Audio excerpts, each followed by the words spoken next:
Saludos, que el Señor te bendiga. Bueno, ya estamos aquí listos y preparados para compartirte la palabra de Dios. Y bueno, en mis próximos videos te voy a estar compartiendo acerca de personajes de la Biblia que no son tan importantes. Y cuando digo que no son importantes, me refiero a que no son tan mencionados como muchos de otros, ¿verdad? Como por ejemplo Pablo, como por ejemplo Juan, como por ejemplo Pedro.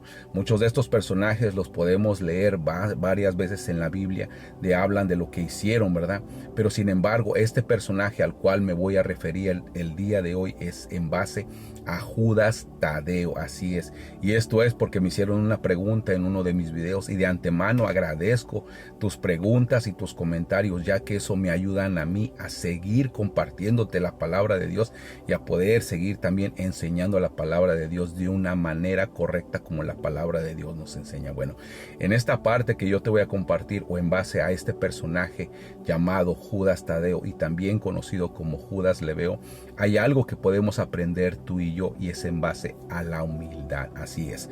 Te voy a leer primeramente lo que dice el libro de Mateo en el capítulo 10, en el versículo 2. Dice así: los nombres de los 12 apóstoles son estos: primero Simón, llamado Pedro, y Andrés su hermano, Jacob, hijo de Zebedeo, y Juan su hermano, Felipe, Bartolomé, Tomás, Mateo y el publicano, Jacob, hijo de Alfeo, Lebeo, por su nombre o por su sobrenombre Tadeo, en este caso Judas Tadeo, ¿verdad?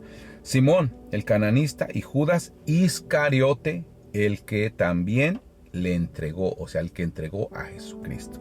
Bueno, aquí hay algo muy importante, y es que cuando nosotros estudiamos la palabra de Dios podemos ver que muchos personajes de la Biblia no son tan mencionados como otros.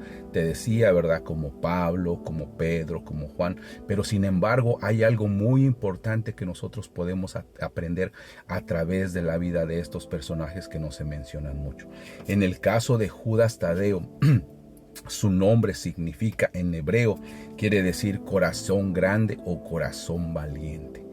En esta parte que yo te estoy compartiendo, ¿verdad? En esta parte de este personaje, nosotros podemos ver que Jesús escogió a este hombre para ser su apóstol, para llevar su palabra, para llevar su mensaje.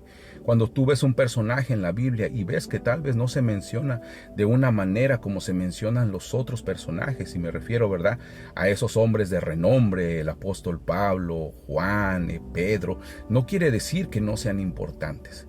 Muchas veces nosotros podemos aplicar esto en nuestra vida y podemos pensar que tú y yo no somos importantes para Dios, tal vez a lo mejor porque la gente no nos reconoce, tal vez porque a lo mejor